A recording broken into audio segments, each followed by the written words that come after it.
Today I'm sharing 20 mistakes to avoid in life, along with tips on what to do instead. And as we go through this list, I want you to remember that everybody makes mistakes, but that doesn't mean that we should let our mistakes make us.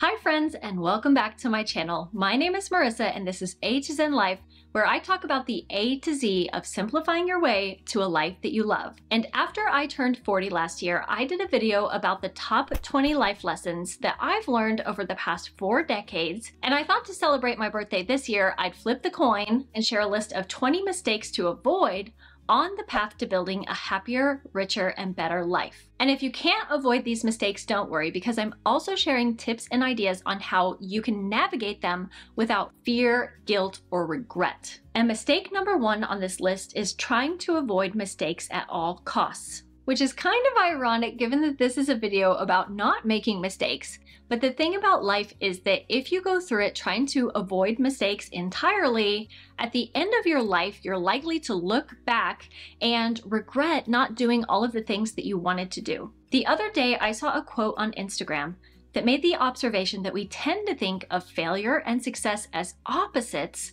when in reality, failure is an essential building block of a successful life. So while no one sets out with the intention of failing, when you do fail, take it as an opportunity to learn and grow from your mistakes instead of letting them drag you down. And speaking of letting mistakes drag you down, number 2 on this list is to never cling to your mistakes, which is also known as sunk cost fallacy. And this is a psychological tendency for people to cling to something because they've become heavily invested in it in some way, even when it's clear that it would be better for them to cut their losses.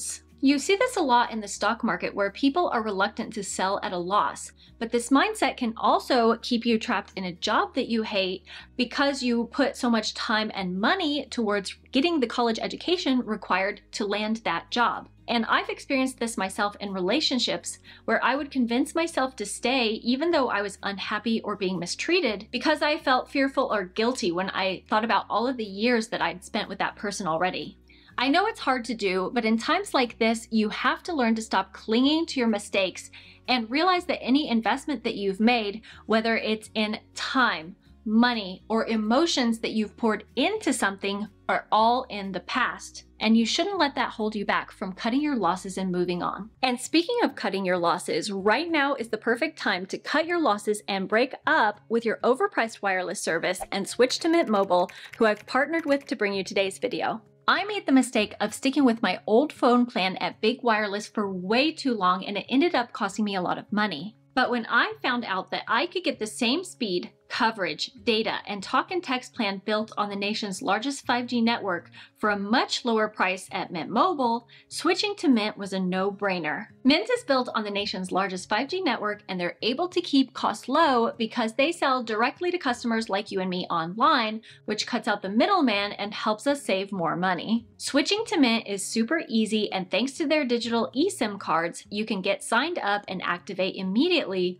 right from the comfort of your very own home without even changing out of your pajamas. And right now through the end of January, new customers can get any plan for just $15 a month when they purchase 3 months or more, and that includes the unlimited plan, which is normally $30 a month. So if you are sick and tired of paying more than you have to for your phone bill every month, go to trymintmobile.com/A to Zen Life or click the link that I've shared in the description box and pinned comment below to take advantage of the special offer to get premium wireless service for as low as $15 a month. And thanks again to Mint Mobile for partnering with me to bring you today's video. Another mistake that a lot of people make is underestimating the power of small steps. And I think that this is partially due to the fact that when we read about or see people sharing their success stories, like how they lost 150 pounds, or became fluent in 20 languages, or overcame homelessness to go on to become a millionaire, we forget that what we're seeing is a quick snapshot of the end result,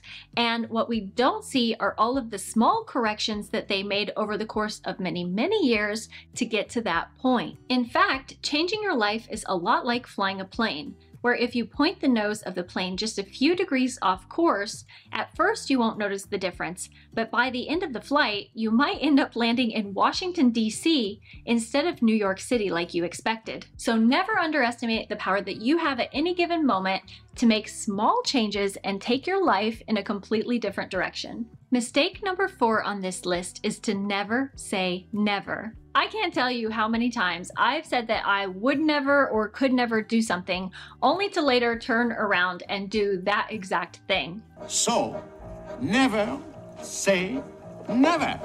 Back when I had dropped out of college to work in retail, I saw a coworker one day who was working to memorize the cranial nerves as part of her study to be a speech-language pathologist.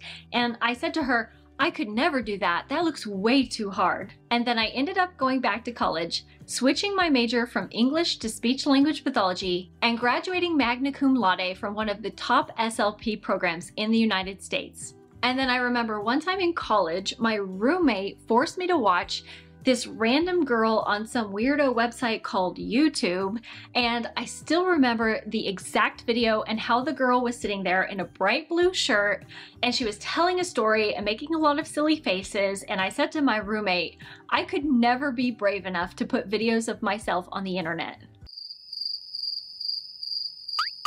Now, not only do I make YouTube videos, but almost exactly 4 years after sharing my very first video here on YouTube, not only has this become my job, but our YouTube family has also grown to almost 300,000, which is crazy. And speaking of which, if you're finding this video helpful and you're interested in topics like decluttering, minimalism, or saving money, I'd love it if you would consider going down and giving this video a like and maybe subscribing to my YouTube channel if reality-based minimalism is your jam. I can't tell you how much I appreciate each and every single one of you, and I know I've said it before, but I'll say it again.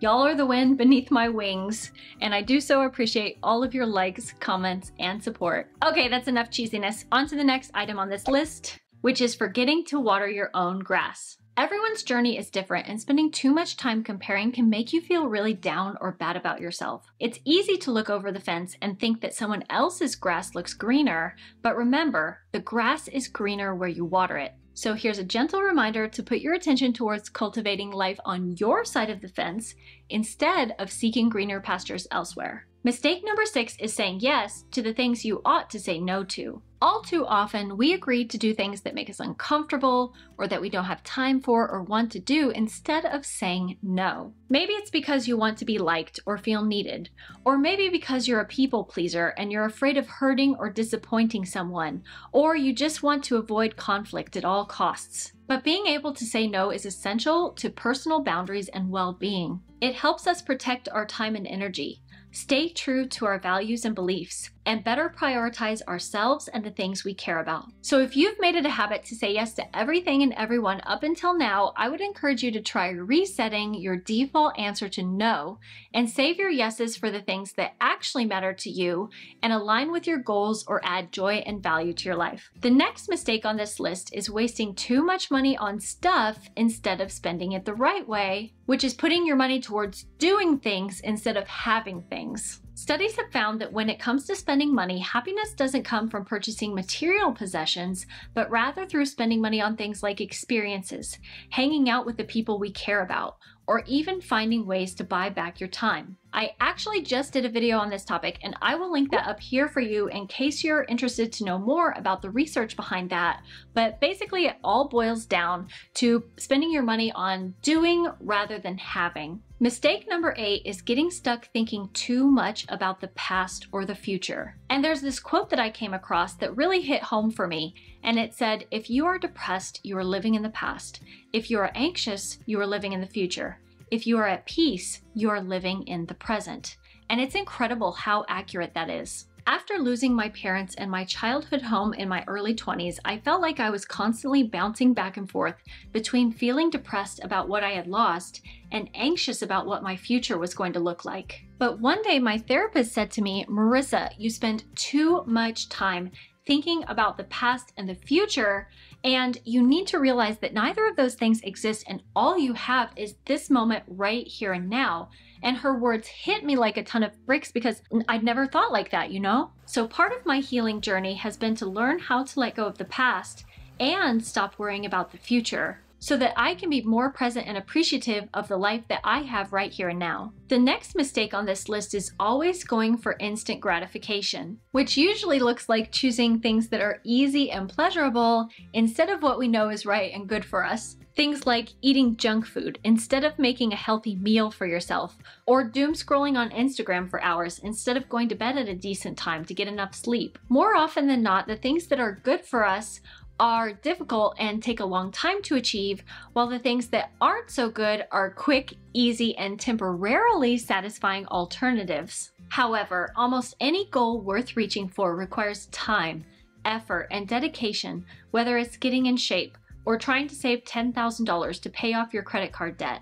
People who succeed in their goals have one thing in common, which is they choose to focus on things that result in long-term happiness, success, and satisfaction instead of giving in to things that result in a quick but temporary dopamine hit. Mistake number 10 is a mistake I've made more than once, and that's ignoring problems instead of addressing them. More often than not, the longer you ignore your problems, the bigger they'll get. Kind of like when you ignore a toothache because you're afraid it might be a cavity, but then that cavity could end up getting worse and spreading to other teeth or develop into a nasty infection, and you might even end up losing the tooth. And the same thing goes for debt, relationship and marital problems, and more. So make sure to address your problems or they're bound to get worse instead of better. Number 11 on this list is to never make the mistake of putting down dark floors in your home if you have any choice at all. You might think that I'm joking, but this is no laughing matter because I also used to think that dark floors look cool and elegant in pictures that I would see on Pinterest or Instagram. And now that we're living in a rental that has dark flooring, I'm here to tell you that they are a nightmare. Every single crumb and every particle of dust will be highlighted on your floor, and no matter how often you clean them, they will go back to looking dirty in 0.5 seconds or less. So take it from me and don't believe those pictures that you see on social media because they are lying. Lies. Oh, lies! And if you value your peace and sanity, avoid dark flooring at all costs. Mistake number 12 is holding on to grudges because more often than not, holding on to a grudge hurts you more than the person that you're holding that grudge against. Studies have found that holding grudges is bad for both your mental and physical health, and it can lead to everything from social isolation and increased stress to physical side effects like poor health and fitness and an increased risk of cognitive decline. But on the other hand, being able to let go of grudges and move on can counteract these negative side effects. The next mistake on this list is worrying about things you can't control. As a chronic overthinker myself, I know that this is easier said than done, and one of the things that has helped me is to repeat to myself over and over, focus on your locus. I first learned about the locus of control in my college psychology classes, and basically the locus of control is the degree to which you feel control over the events that influence and shape your life. And when we talk about the locus of control, there's really 3 circles of control. That's things you can control directly, things you can influence but not control, and things that are completely outside of your control. And it's better for us to focus on the things that are inside our locus of control, such as our thoughts, our words, our moods, etc., and spend less time worrying about and losing sleep over the things that are outside of our control, such as comments from strangers on social media, bad weather and the guy who cut you off in traffic, and things like your past actions and decisions. So whenever you find yourself worrying about things that are outside of your control, try repeating the mantra, focus on your locus, and let your worries go. The 14th mistake on this list is always jumping on the bandwagon without question or reason. And this is such a common problem in modern society right now, and I've been watching this play out on the news and on social media because videos have been going viral about people going so crazy over some limited edition Stanley Cup water bottles that have apparently dropped at Target for Valentine's Day that people are literally getting into fist fights and stampeding over each other or stealing to get their hands on these water bottles. And as a minimalist, I'm just sitting back with my popcorn, watching all this play out and asking, why? Why? Why? Why? Unless you think this is a brand new thing, Let us not forget the exact same thing happened during the Beanie Baby craze of the 90s and how store clerks were getting trampled by people who just had to have Tickle Me Elmo in 1996. I could probably do a video on this entire topic, so let me know your thoughts down in the comments, and if you think that this is something that we should explore through the lens of minimalism. But the above is a good example of the dangers of jumping on the bandwagon and letting something's popularity override your common sense and critical thinking. Another big mistake to avoid is living beyond your means. One of the core principles of financial literacy is learning to live within your means, so that no matter how little or how much you're earning, you're not spending more than you earn. And while it might feel fun in the short term to overspend on things like travel, new clothes, and the latest gadget or gizmo, if your spending is forcing you to live paycheck to paycheck or even adding to your debt each month, that's a surefire sign that you're living beyond your means and you need to curb your overspending and rework your budget. Mistake number 16 is taking too many things for granted, and a lot of times we don't realize how important something or someone is to us until it or they are gone. Back when I was working as a hospital speech-language pathologist, one of my most important jobs was to evaluate my patient's swallow mechanism to determine whether or not it was safe for them to continue eating food and drinking liquids, which could go wrong for all sorts of reasons. And for my patients, it usually meant that they had experienced a stroke or traumatic brain injury, or that they'd been diagnosed with a chronic illness that was getting worse, like Parkinson's disease, all of which increased the risk of aspirating or choking on food and liquid, which in turn can lead to things like dehydration, malnutrition, pneumonia, or even death. So needless to say, I took my job very, very seriously. And one of the hardest parts of my job was having to go into a patient's room and tell them and their family that they were no longer safe to eat or drink anymore, and that they were going to have a tube put into their stomach so that they could continue to get enough nutrition and hydration to stay strong, so that we could work on exercises and hopefully help them be able to eat and drink again. So that experience has really made me so much more appreciative of the good things that I have in my life, and I try not to take anything for granted now, like the ability to chew solid food or have a nice cold cup of water to drink, and the fact that I'll always have the time, the health, and the freedom to do the things I want to do and see the people that I want to see. Next up, we have the mistake of always putting yourself dead last. And all I have to say about this is there's a reason why they tell you on airplanes, if there's an emergency, you're supposed to put your oxygen mask on yourself first, because if you don't take care of yourself first, you're not going to be able to help or take care of the other people who care about or depend on you. Mistake number 18 is choosing the wrong kind of pain. I assume that if you're watching this video, you have some sort of goals or changes that you want to make in your life, and a lot of us fear and avoid change because we're focused on the immediate pain, but what we're not thinking about is the pain of regret that we're going to feel if we don't take action. So for example, if you want to lose 50 pounds, sure, it's going to feel painful at first for you to wake up early every morning, lace up your sneakers, and head out for a 30-minute jog, no matter the weather.